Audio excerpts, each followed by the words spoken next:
Au nom du Père, et du Fils et du Saint-Esprit. Amen. Bienvenue à tous qui nous accompagnent pour ce programme de la Lectio Divina à travers ce temps de partage de la parole de Dieu.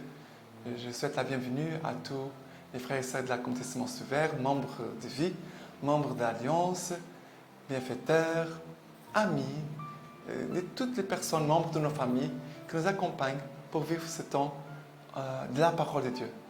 Que cette parole de Dieu puisse vraiment venir comme un torrent dans ton cœur, comme un torrent de miséricorde pour enlever tout ce qui n'est pas de Dieu, qui n'appartient pas à la miséricorde de Dieu. Et aujourd'hui, nous sommes le 20 novembre, vendredi 20 novembre. La première lecture, c'est Apocalypse 10, versets 8 à 11. Il dit comme ça.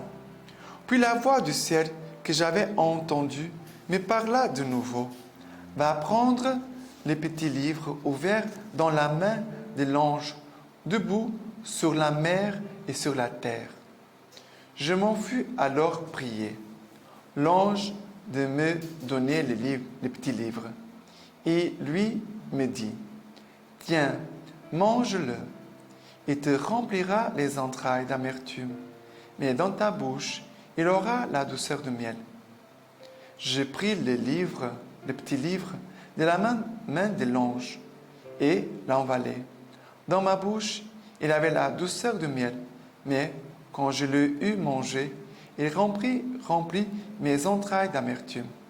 Alors, on me dit, il te faut de nouveau prophétiser contre une foule de peuples, des nations, des langues et des rois. Voilà, c'est les petits livres. Ces petits livres, bien sûr, c'est la parole de Dieu. On pourrait dire l'évangile. C'est la parole de Dieu. Mais qu'est-ce qui se passe? C'est Dieu même qui dit, va prendre les petits livres ouverts dans la main de l'ange qui est debout sur la terre et sur la mer. Ça veut dire que ici, nous sommes dans la dimension du ciel, n'est-ce pas? Terre, mer, c'est le monde, notre monde des hommes, des terrestres, des hommes, des pécheurs, des pécheurs. L'ange est là dans la dimension céleste. Et en même temps, pour dire que la vie divine, elle est supérieure à tout ce qui est de notre terre. Elle est plus grande de tout ce que nous pouvons vivre ici-bas. Et aussi, nous n'oublions pas que la mer, c'est aussi un signe du péché, du mal. Et de montrer que l'ange est sur la mer, ça veut dire que c'est un signe aussi de la victoire de Dieu sur le mal. Et après, il dit, tiens, mange-le, et te remplira les entrailles d'amertume, mais dans ta bouche, il aura la douceur du miel.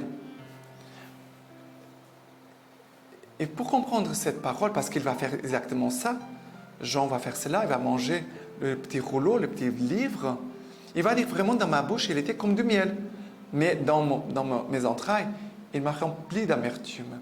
Mais pourquoi cette douceur et cette amertume?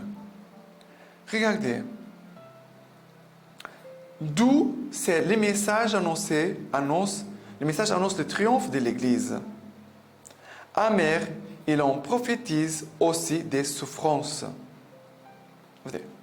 D'où la douceur? Parce qu'il annonce le triomphe de l'Église. Ce n'est pas seulement le triomphe du Christ, mais le triomphe aussi de l'Église. Et amer, pourquoi? Parce qu'il parle des souffrances. Il parle des souffrances.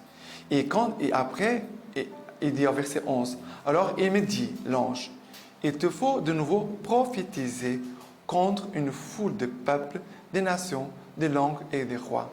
C'est cela, maintenant que ça va être amer.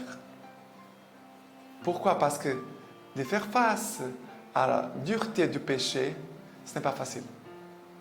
Regardez, annoncer Jésus-Christ, c'est toujours une joie. Annoncer Jésus, c'est une joie. Vraiment, c'est une béatitude.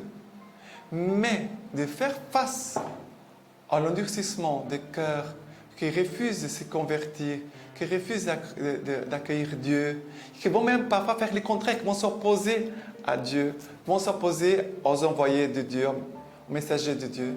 C'est dur, c'est très dur. Pourquoi? Parce qu'on voit des combats contre le royaume des ténèbres, des péchés de mal, et le royaume de Dieu, le royaume de lumière, de sainteté, de salut, de vie éternelle. Mais nous devons regarder. Est-ce que je vais m'attacher aux souffrances, à ce qui est amer? Non, je ne vais pas me retarder là. Je suis convaincu de la victoire de l'Église. Je suis ici-bas aujourd'hui sur cette terre en sachant déjà que la victoire, c'est du Christ, que la victoire sera de l'Église.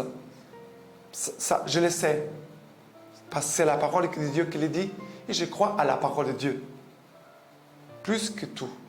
Ok? La première lecture. Le psaume d'aujourd'hui, c'est le psaume 119, 118. Le psaume 119, 118. Et les versets, c'est 1, 27, 30, 14, 27, 30. Oh, pardon, je me suis trompé. C'est le verset 14, 24, 72, 103, 111, 131. Ok?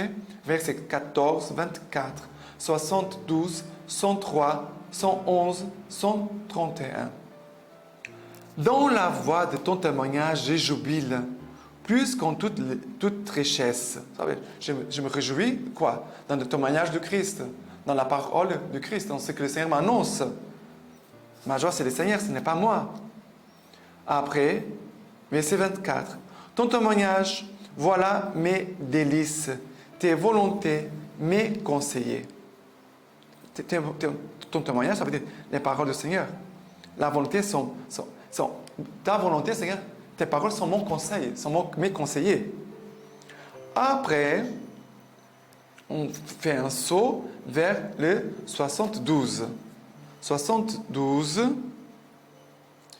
Un bien pour moi que la loi de ta bouche, plus qu'un million d'or et d'argent. Voilà. Toujours le petit rouleau, voilà, doux comme le miel. Après, le 103. Qu'elle est douce à mon palais ta promesse, plus que le miel à ma bouche. Et regarde, il y a une promesse. La promesse, ça veut dire l'action du Seigneur. Je peux faire confiance à l'action du Seigneur. Après, le 111, ton témoignage, tes paroles, est à jamais mon héritage. Il est ma joie et mon cœur. Elle a la joie de mon cœur. Voilà. Et après, 131, j'ouvre large ma bouche et j'aspire à vie de tes commandements. Mais quelle beauté! On devait avoir la même soif. La même soif que nous avons pour la nourriture, on devait toujours avoir la même soif, la même faim. Et on pourrait me dire, même plus grande pour les choses de Dieu, pour la parole de Dieu. Et pour finir, l'évangile d'aujourd'hui, c'est Luc, chapitre 19, versets 45 à 48. Puis, entré dans le temple, il s'est mis à chasser les vendeurs et leur disait, « Il est écrit, ma maison sera une maison de prière, mais vous en avez fait un repère des brigands. » Il était journellement à enseigner dans le temple, et les grands prêtres et les scribes cherchaient à les faire périr, les notables du peuple aussi. Mais ils ne trouvaient pas ce qu'ils pourraient faire, car tout le peuple l'écoutait, suspendu à ses lèvres. C'est beau, parce que tout le peuple était suspendu à ses lèvres. Tellement les gens avaient soif d'écouter Dieu, qui étaient suspendus à ses lèvres. Je n'éloigne pas mes yeux et mes oreilles de Jésus. Mais qu'est-ce qui se passe? Jésus entre dans le temple. Ça veut dire la parole, il va entrer aussi dans mon temple. C'est moi. Et Jésus va chasser, la parole va chasser les vendeurs. La parole va nettoyer ma maison. Car il est écrit, ma maison sera une maison de prière. Mon âme doit être une maison où doit habiter la parole.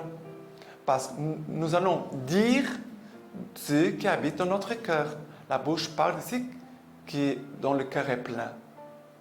Ça veut dire que ce qu'il y a dans mon cœur, c'est cela après qui va sortir. Cette maison doit être une maison de prière. De rencontre avec Dieu le Père, d'être avec le Père, comme Jésus. Mais, je vais dire, mais vous en avez fait un repère des brigands, de voleurs. Voilà. Ce sont ces voleurs qu'il faut chasser. Et parfois, c'est amer.